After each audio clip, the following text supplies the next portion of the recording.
Videoda reklama yo'qligi uchun like bosishni unutmang. Agarda odam o'zining ko'mish marosimida tobutdan tirilib chiqib kelsa, siz o'zingizni qanday tutgan bo'lardingiz? Dahshatga tushgan bo'lardingiz, shunday emasmi? Balki bu odam zombiga aylanib qolgandir. Albatta bunday emas, chunki dunyoning turli burchaklarida biz odamlarni o'zlarining shaxsiy ko'mish marosimlarida ko'zlarini ochganligi haqida ko'plab voqealarni eshitganmiz. Agarda ishonmasangiz, o'zingiz ko'ring, biz sizlarga shu mavzuda 10 ta qiziqarli va noodatiy holatlar haqida gapirib beramiz. Demak, assalomu alaykum. Ekran oldiga yaxshilab joylashib oling, like bosishni unutmang. Mo'jizaviy dunyo e'tiboringiz markazda.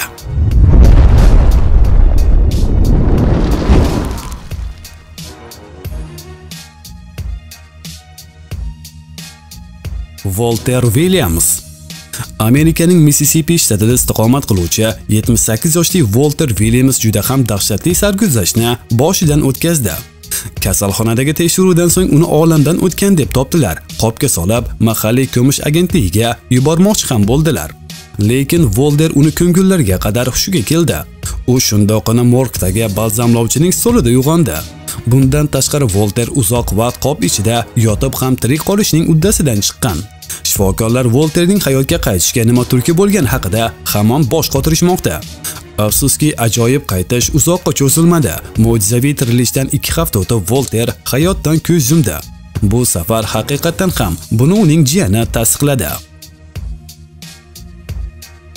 Gilberto Araujo.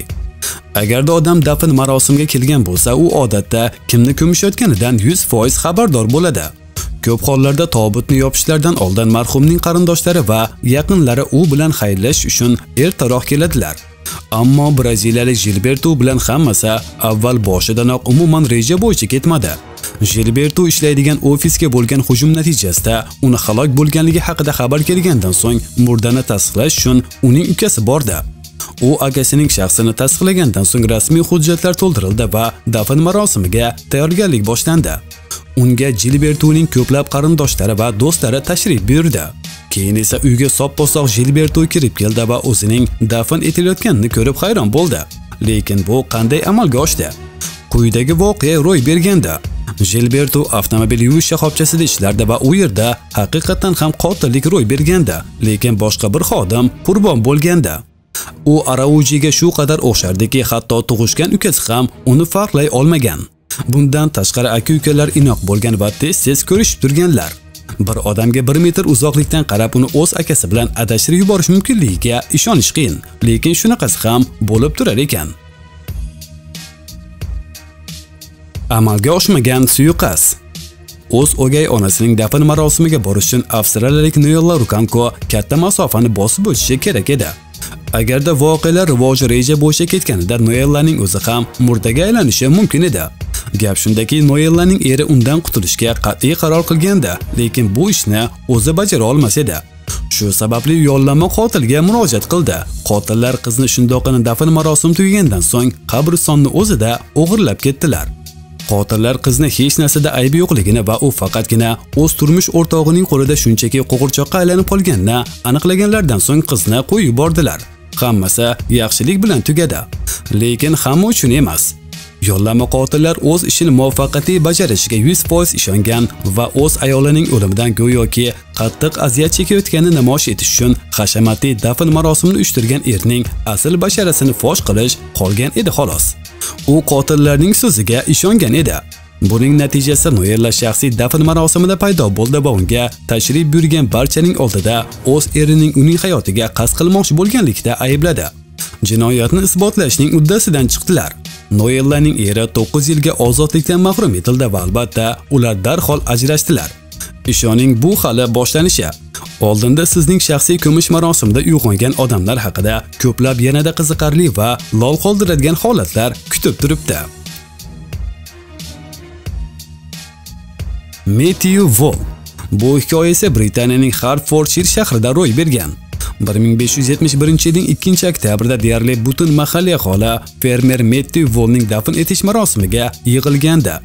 Tantanali xotira marosimi paytida tobutni ko'tarib ketayotgan kishilardan biri uni noqulay ushlab olganda va yukni qo'lidan tushirib yuborgan. Go'yoki bu dahshatli hodisadek, lekin bu safar bu ayni muddao bo'lganda. Qattiq silkinishdan so'ng Metti hushiga keldi. Ma'lum bo'lishicha, Vol sopposoq edi va yana 20 yil umr ko'rdi. Mo'jizaviy tirilishni esa shaharchada yillik bayramga aylantirdilar. Vrachlar hamon bosh qotirishmoqda. Fermerning sun'iy o'limiga nima sabab bo'lgan bo'lishi mumkin? Axir uning hayot belgilari bir necha kun mobaynida umuman yo'q edi va bu bir necha marotaba tekshirilgandi. Nisaforos Gilikas. Nisaforos Gilikas Gretsiyaning Lesbos orolida rohib bo'lgan. Bir kuni xizmatdan so'ng cherkov xizmatchilari uni ko'zlari yumilgan va umuman yashash belgilari yo'q holatda topdilar. Yunon Pravoslav cherkovining an'analariga ko'ra, xohlovchilar muqaddas ota bilan vidolashib olish uchun ruhoniyning jasadi bir muncha vaqt jamoat ko'rgazmasiga qo'yilgan. Lekin oradan 2 tun o'tgandan so'ng g'alati hodisa ro'y berdi. Nisaforos tobutga o'tirib nima bo'layotganiga qiziqa boshladi. Ma'lum bo'lishi u bilan hammasi joyida edi. Qari ruhoniy shunchaki biroz uzoqroq uxlashga qaror qilgandi.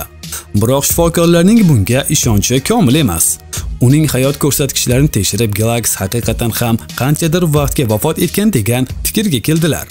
Mo'jizaviy tirilish cherkovda ro'y berganini hisobga olib, ko'plab cherkov xizmatchilari ruhoniy bilan haqiqiy mo'jiza ro'y bergan degan qarorga kelganlar.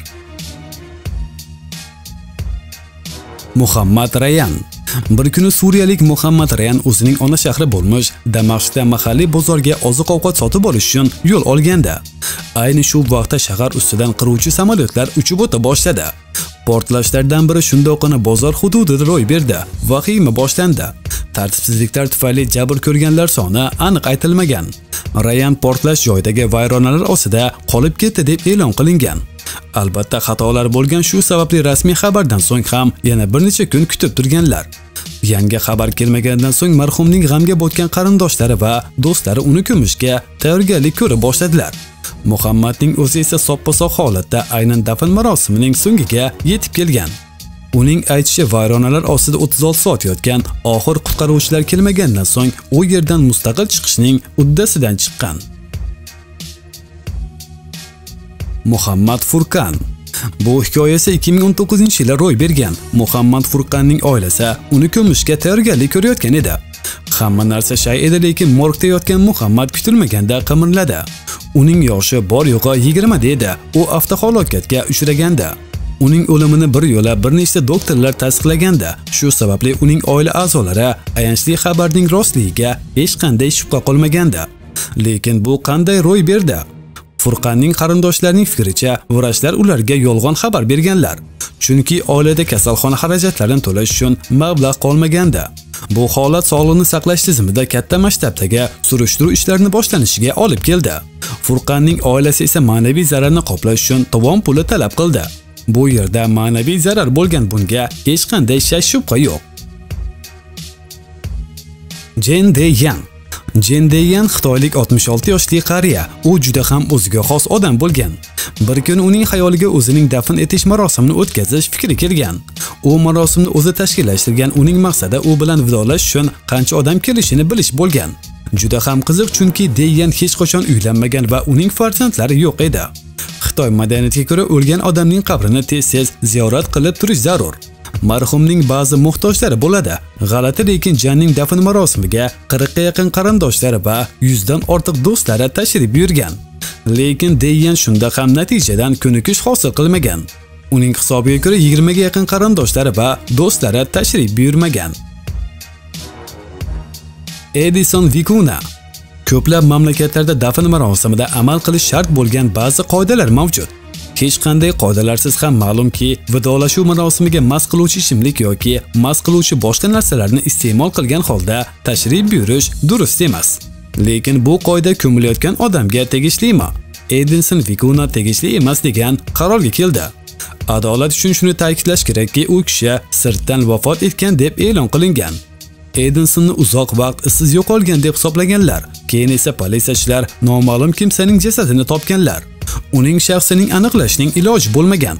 Lekin politsiya tana nima uchun aynan Edisonga tegishli deb topganini hech kim bilmaydi. Noma'lum shaxs avtohalokat natijasida olamdan o'tgandi. Shu sababli qonun himoyachilarining holatlarini tushunish mumkin. Nima bo'lgan taqdirda ham qarindoshlar Edisonning o'limi haqida xabar topdilar va ular g'amga botgan holda ko'mishni tashkillashtira boshladilar. Hech qanday noodatiy narsa yuz bermaganda. Bu holat aynan motam tutuvchilar orasida Edinson Vicuna paydo bo'lgunga qadar davom etdi. Bundan tashqari oyoqda tura olmaydigan holatda mast edi. Uning qarindoshlari albatta ancha vaqt qo'rquvda bo'lganlar va juda qiyinchilik bilan o'ziga kelganlar.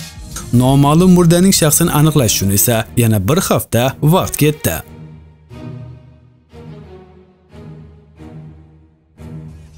Bugun e'tiboringizga havola qilmoqchi bo'lgan qiziqarli ma'lumotlarimiz shulardan iborat edi. Video yoqqan bo'lsa like bosishni unutmang, kanalimizga albatta obuna bo'ling. Xayr, salomat bo'ling.